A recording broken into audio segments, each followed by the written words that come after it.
Okay, Catherine, let's take a look at your swim stroke from the front angle, above water again and below water down here.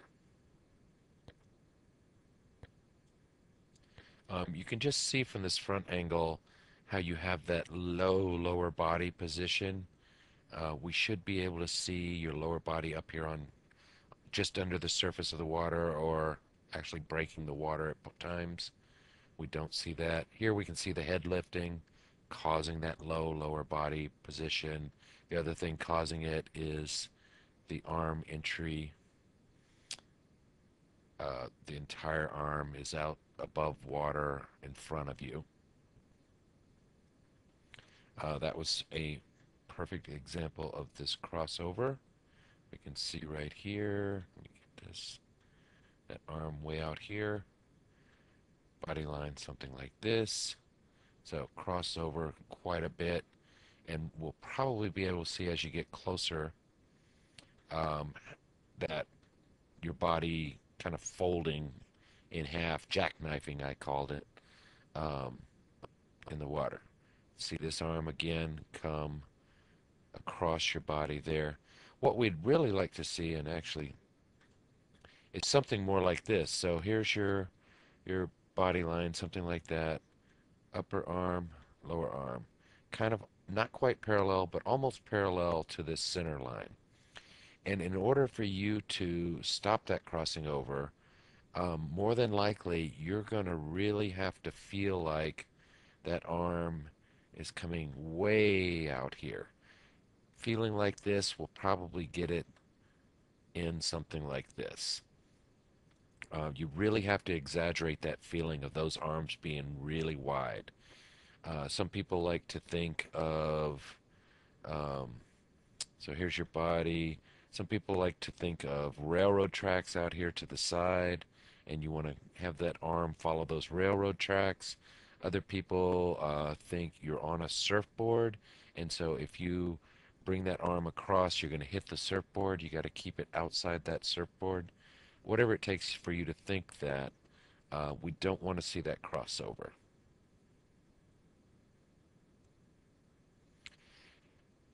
A little bit worse on the left side than on the right side.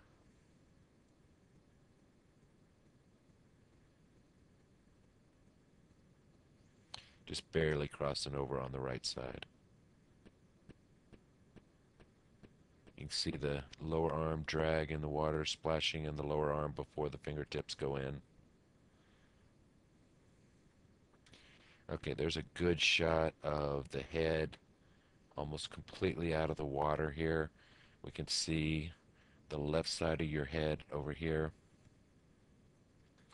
We want to keep that water line right there where it is when you've got it in a good position.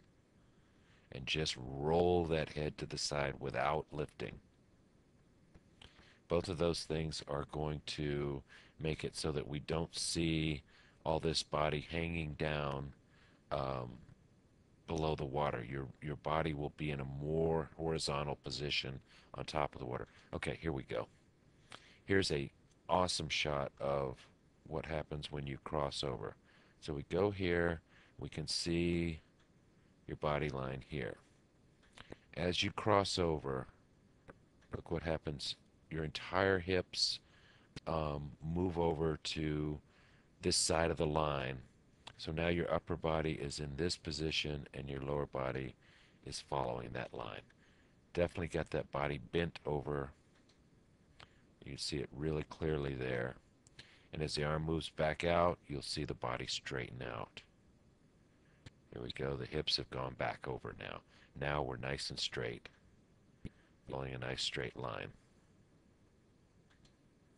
See the same thing here. We go back a little bit.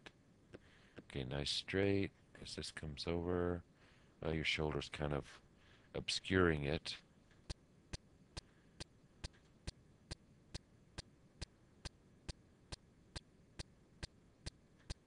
Yeah, your shoulder kind of obscures it on that side, but the same thing happens when the left arm crosses over.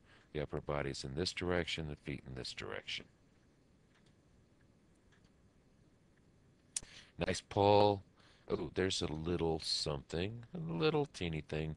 This would be one of the last things I would work on. But if you look right here, see how your hand is now, it turned from palm facing backwards here to palm facing the side. You're getting no pull out of that hand right there.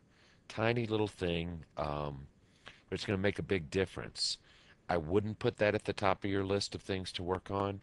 Absolutely, the first two things to work on are this head position when you take a breath and the arm entry into the water. Those two things will get your body up on top of the water and will make a dramatic increase in your speed and water resistance. This is a much more minor thing.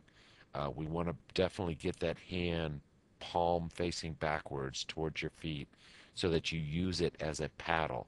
Right now, it's slicing through the water rather than moving the water. And that palm should face backwards all the way until your hand exits the water.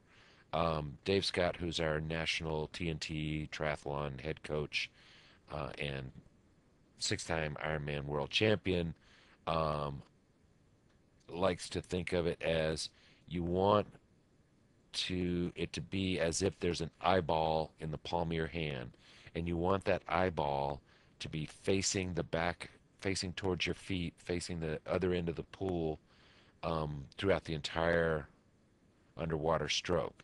So right now it's facing that direction, but as you move along, there you go, it's facing right towards the back. And now you're going to start turning that hand and facing it over this way towards the side. We don't want to see that. Small thing, like I said, um, main two things here, arm entry into the water, head position. Third thing to work on is the crossover. And the final thing, we're going to see the same thing here with this hand. We don't want to turn those hands sideways.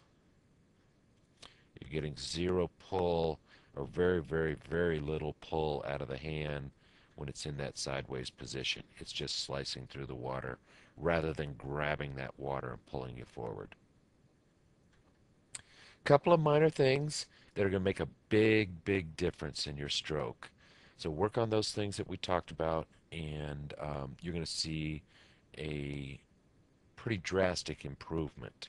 You've got this underwater portion here where you're pulling nicely. We just got to get you in a good body position so that you're streamlined and efficient in the water. Great job, Kathryn. Work on those things and enjoy your swimming.